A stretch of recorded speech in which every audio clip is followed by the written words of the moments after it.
Stage 4 మోకాళ్ల అరుగుదలకి నొప్పి లేకుండా కీళ్ల మార్పిడి ఆపరేషన్ చేయబడును. Doctor Ramesh Gajula, endoscopic spine ortho surgeon and pain physician, Panacea spine pain ortho and sleep centre, Uppal, Hyderabad. ప్రముఖ నటుడు కోట శ్రీనివాసరావు సంతాప సభ విజయవాడలో జరిగింది. బీజేపీ ఆధ్వర్యంలో బీజేపీ రాష్ట్ర అధ్యక్షుడు మాధవ్ కూడా వచ్చారు. ఒకసారి మాట్లాడుతూ సార్, కోట శ్రీనివాసరావు గారు ప్రముఖ నటుడు, అదేవిధంగా మీ పార్టీతో కూడా మంచి అనుబంధం ఉంది. ఎట్లా ఉండేదండి మీ సాన్నిహిత్యం, ఎట్లా ఉండేది?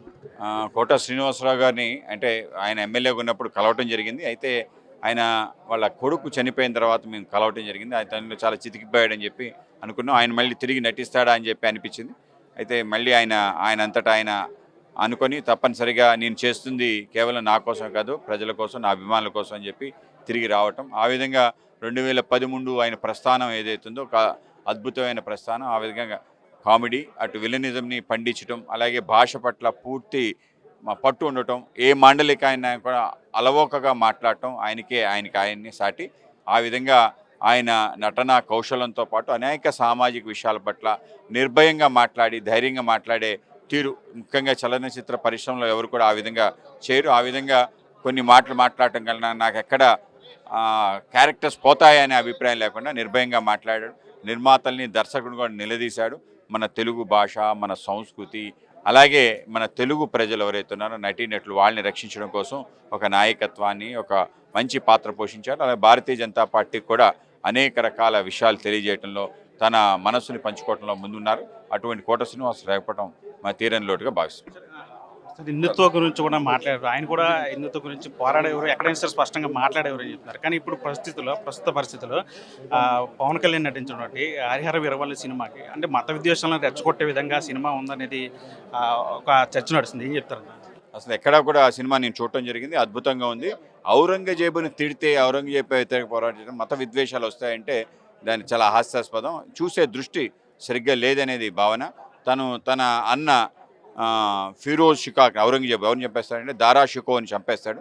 సొంత అన్నని ఎందుకు చంపేస్తాడు అంటే ఆయన సామరస్యం కోసం, సూఫిజం కోసం పోరాటం చేస్తున్నాడు, అందరినీ కలుపు ముందుకెళ్తున్నా అని చెప్పి ఒక మతమౌఢ్యమైన ఔరంగజేబు ఆ విధంగా చేశాడు.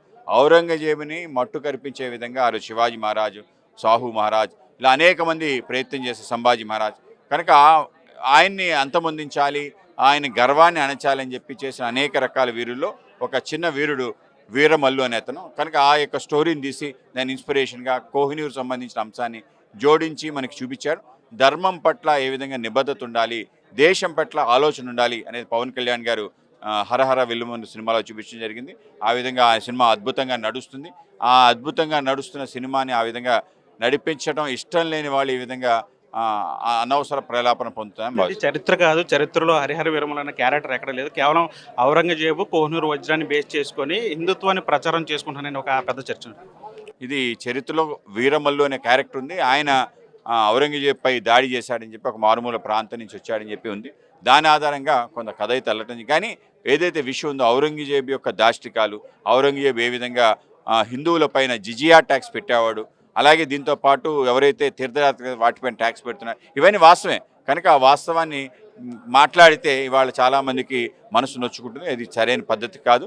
అద్భుతంగా ఉంది సినిమా, అందరూ చూడాలని చెప్పి నేను కోరుతున్నాను. సనాతన ధర్మాన్ని పవన్ కళ్యాణ్ ప్రచారం చేసుకోవడానికి ఈ సినిమాను వాడుకున్నారనేది కూడా ఒక చర్చ నడుస్తుంది. ఆయన కూడా ప్రచార ప్రాగలో పాల్గొన్న పరిస్థితి. ఆయనకి ఎటువంటి ప్రచార అవసరం లేదు. అనేక విషయాలు, నిజాలు ఇవాళ నిర్భయంగా మాట్లాడే తీరు వచ్చింది.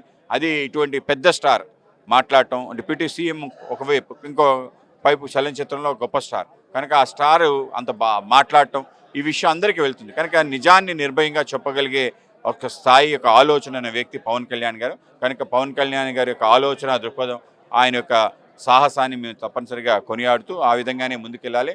ఎల్లప్పుడూ ఆయనకి తోడుగా ఉంటామని చెప్పి తెలియజేస్తాం. ఇది మొత్తంగా బీజేపీ రాష్ట్ర అధ్యక్షులు మాధవ్ చెప్తున్నారు. కోట శ్రీనివాసరావు గారు నటనలో ఎంత గొప్ప పేరు తెచ్చుకున్నారు, అదేవిధంగా హిందుత్వం కోసం కూడా అదేవిధంగా మాట్లాడేవారు. అయితే ఇప్పుడు హరిహర వీరమల్లి మీద జరుగుతున్న కాంట్రవర్సీ మీద కూడా ఆయన మాట్లాడేది. ఎక్కడ చరిత్రను వక్రీకరించే ప్రయత్నం చేయలేదు. ఆ చరిత్ర కోహినూరు డైమండ్ కావచ్చు, లేదంటే ఔరంగజేబు చేసినటువంటి వ్యక్తిత్వ చేష్టలు కాబట్టి వాటన్నింటిని కూడా సినిమాలు చూపించారే తప్ప ఎక్కడ కూడా చరిత్రను వక్రీకరించే ప్రయత్నం ఎక్కడ చేయలేదని చెప్పి ఆయన కూడా చెప్తున్నారు. పరిస్థితి మన టీవీ విజయవాడ నుంచి. తెలుగులో ఫాస్టెస్ట్ న్యూస్ ఇప్పుడు కొత్త అవతారంలో 5 సెకండ్లోనే పూర్తి వార్తా సమాచారం మీ చేతిలో. సోషల్ మీడియా ట్రెండ్స్ మీ కళ్ళ ముందుకే live TV and voice search ఆప్షన్స్తో ఇప్పుడే డౌన్లోడ్ చేయండి. యాప్ లింక్ డిస్క్రిప్షన్లో ఉంది.